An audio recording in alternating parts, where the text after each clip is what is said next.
तो अब हम स्टार्ट करेंगे मीन, मीडियन और मोड के साथ। सबसे पहले हम स्टार्ट करेंगे मीन के साथ। मीन क्या होता है? एवरेज। एवरेज यानी कि जनरल टर्म्स। मान लीजिए कई सारे बच्चे हैं क्लास में और सबकी मैं हाइट निकाल रहा हूँ, तो अगर किसी को पता करना होगा कि भाई हाइट कितनी है, तो इंडिविजुअली सबकी लेने के बजाय जिसने हाइट निकाली है वो उससे पूछेगा कि इन जनरल टर्म्स बताओ कितनी हाइट आ रही है बच्चों की। एक एवरेज बच्चा अगर मैं कोई भी उठाऊँ रैंडम, तो क्या चांसेस है उसकी हाइट किसके आसपास हो, तो उसे हम मीन और एवरेज कहते हैं। मान लीजिए जैसे नंबर्स हैं 10, 11, 12 और 9 और 8। अब भाई मैं कह रहा हूँ इसका मुझे एवरेज निकालना है या मीन निकालना है, तो मीन निकालने के लिए हम क्या करेंगे, जो हमारे पास नंबर्स हैं उन्हें ऐड कर देंगे, 10, 9 प्लस 8, और जितने नंबर्स हैं उससे डिवाइड कर देंगे, यानी कि 5।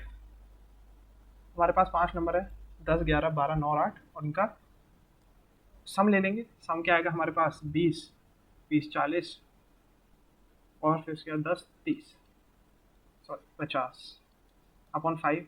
एवरेज आ गया हमारा 10। कि मान लीजिए ये हाइट ही है बच्चों की, तो अगर मैं कहूँगा कि भाई एक बच्चा उठा के लाओ ऑन एवरेज, एक कोई भी रैंडम बच्चा उठा लो, उसकी हाइट किसके आसपास हो गई, तो भाई आप कह सकते हैं कि भाई उसकी हाइट 10 के आसपास होगी, या तो 9 हो गई या 11 हो गई, ये दोनों 10 के आसपास आते हैं। तो मीन का इंट्यूशन हमारा यही बताता है। लेकिन एक गड़बड़ी रहती है इसमें। गड़बड़ी क्या है? मान लीजिए हम एवरेज ले रहे हैं कि नंबर ऑफ पंखे कितने हैं घर में, मान लीजिए 10, किसी के घर में 9 है, किसी के घर में 11 है, किसी के घर में 12 है, किसी के घर में 8 है, और भाई इसमें अंबानी का भी घर इंक्लूडेड हो गया, उसके घर में भाई 1000 पंखे। तो जो मीन आएगा वो हमारा काफ़ी ज़्यादा, ये जो वैल्यू है 1000, इससे इफेक्टेड हो जाएगा। अब इससे इफेक्टेड कब होगा? आपने इन सबका सम करा था 50 प्लस 1000, इन सबका सम लिया मैंने, बाकी उनका और 6 से डिवाइड करा, तो ये जो वैल्यू है ये 1050 अपॉन 6। अब ये काफ़ी ज़्यादा आ जाएगी, ये आ जाएगी 100 कुछ, 180 के राउंड आएगी मेरे ख्याल से। जी हाँ, 180 के राउंड ये वैल्यू आ जाएगी, 170 आ जाएगी। तो अगर मैं कहूँ भाई रैंडमली एक बंदे का घर चूज़ कर, उसकी किसके आसपास नंबर ऑफ पंखे होंगे, तो आप ये नहीं कह सकते कि वो 170 के आसपास होंगे, वो 9 या 10 है। उसमें बस वो अंबानी का घर इंक्लूड हो गया, तो उस वजह से जो मीन है वो बहुत ज़्यादा बढ़ गया है। इसी प्रॉब्लम को सॉल्व करने के लिए एक और हम टर्म लेकर आए, उसको कहते हैं मीडियन। मीडियन हमारा क्या है? अब मीडियन ये कहता है कि भाई नंबर हमने बताए थे 11, 10, 12, 9 और 8। मीडियन कहता है पहले तो इन्हें सॉर्ट कर लो, 8, 9, 10, 11, 12, ठीक है। और मीडियन कहता है इसमें से बीच का नंबर ले लो, वही तुम्हारा मीडियन आ जाएगा। और इन जनरल पूछो कि क्या आएगा एवरेज, या क्या इन जनरल टर्म्स रहेगा कि भाई कितने पंखे हैं, तो वो 10 के आसपास आप कह सकते हैं। इवन अगर उसमें मैं अंबानी का घर भी इंक्लूड कर लेता हूँ यहाँ पे, तो भी जो मीडियन है वो 10 और 11 के 10 और 11 में ही आएगा। और अगर दो नंबर आते हैं मिडिल में, तो 10 प्लस 11 आप उन दोनों को प्लस करके डिवाइड कर लीजिए 2 से, तो हमारे पास 10.5। तो अराउंड 10.5 पंखे हैं हर किसी के घर में, उसके आसपास ही, इवन अंबानी का घर इंक्लूड करने के बाद भी। तो मीडियन ने हमारी एक प्रॉब्लम सॉल्व कर दी जो मीन के साथ आ रही थी। और ये जो एक्स्ट्रा वैल्यूज आ जाती हैं, जैसे कि इसमें 8, 9, 10 और 11, 12 में जो ये हमारी 1000 की वैल्यू आई है, इसे हम आउटलायर कहते हैं। आउटलायर यानी कि वो जनरल जो वे फॉलो हो रहा था या जो ट्रेंड चल रहा था उससे बहुत ज़्यादा या बहुत कम, तो इस चीज़ का हम कहते हैं आउटलायर। इसकी मैथमेटिकल डेफिनेशन भी है, उसको आगे पढ़ेंगे जब स्टैंडर्ड डेविएशन वगैरह ये सब चीज़ें पढ़ेंगे तब हम करेंगे। अब मीन हो गया, मीडियन हो गया, अब आता है मोड। मोड काफ़ी सिंपल है कि मान लीजिए पंखों का ही हम ले रहे हैं 11, 11, 12, 12, 10, 10, 10, 8, 8 और एक 9। तो भाई मोड का आता है, कहता है कि भाई हर किसी की फ्रीक्वेंसी निकाल लो। 2, 11 दो बार आ रहा है भाई, 12 आपका वो भी 2 बार आ रहा है, 10 आपका 3 बार आ रहा है, 8 आपका 2 बार आ रहा है, 9 आपका 1 बार आ रहा है। तो मोड कहता है कि जो सबसे फ्रीक्वेंटली करेंगे, जो सबसे ज़्यादा आ रहा है, वही आपकी जनरलाइजेशन आंसर हो गया। वो क्या है यहाँ पे 10, क्योंकि 10 का सबसे ज़्यादा है, तो ये आपका जनरलाइज आंसर हो गया। भाई पंखे कितने हैं ऑन एन एवरेज, अगर मीडियन मोड निकालें आप कि सबसे ज़्यादा नंबर ऑफ पंखे कौन से आ रहे हैं घरों में, तो 10 आ रहे हैं। तो आप कह सकते हैं हाँ जो 10 है, 10 के आसपास या 10 ही पंखे होंगे उस घर में।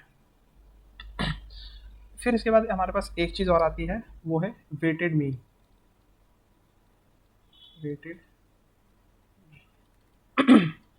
वेटेड मीन हमारा क्या कहता है, मान लीजिए जैसे कॉलेज के मार्क्स होते हैं, तो कॉलेज के मार्क्स से भाई सब्जेक्ट है, कोई कुछ कोर सब्जेक्ट हैं ए बी और सी, ये कोर सब्जेक्ट्स हैं, कुछ इलेक्टिव हैं ई, चलिए ये भी हटा के मैं कोर्स ले लेता हूँ, C1 C2 C3 और ये इलेक्टिव कोर्स EC1 और EC2। अब मैंने कहा भाई ये जो कोर्स 1 कोर्स 2 कोर्स 3 है ये आपके मेजर कोर्सेज है, तो इसके क्रेडिट हाई रहेंगे, मतलब क्या है, मान लीजिए मैं क्रेडिट असाइन करता हूँ कि ये 4 क्रेडिट का सब्जेक्ट है, ये भी 4 है, ये 3 है, और इलेक्टिव्स हमारे एक एक क्रेडिट के हैं। अब मैं कह रहा हूँ भाई इसमें आपका आया 8, इसमें आया आपका 8 CGP, मतलब GPA जो आया, इसमें मार्क्स जो आए आउट ऑफ 10, ये आउट ऑफ 10 है, 8, इसमें आया आपका 7, इसमें आया आपका 9, इसमें आया आपका 9 छोड़ के 7 लेते हैं। तो अब मैं कहता हूँ इनका वेटेड मीन निकालना है हमें, तो वो कैसे निकलेगा, जो आपकी GPA वगैरह भी निकलती है, CGP निकलती है, वो ऐसे ही निकलती है कि भाई 4 × 8 प्लस 4 × 8 प्लस 3 × 7 और प्लस 1 × 9 प्लस 1 × 7। क्रेडिट को आप अपने ग्रेड से मल्टीप्लाई कर दीजिए, वो कर दिया। करने के बाद क्या करना है, आप सारे क्रेडिट्स को ऐड कर लीजिए, 4 प्लस ये वाली values plus 4 plus 3 plus 1 plus, तो ये आपका आ जाएगा 32 प्लस 32 प्लस 21 प्लस 9 प्लस 7।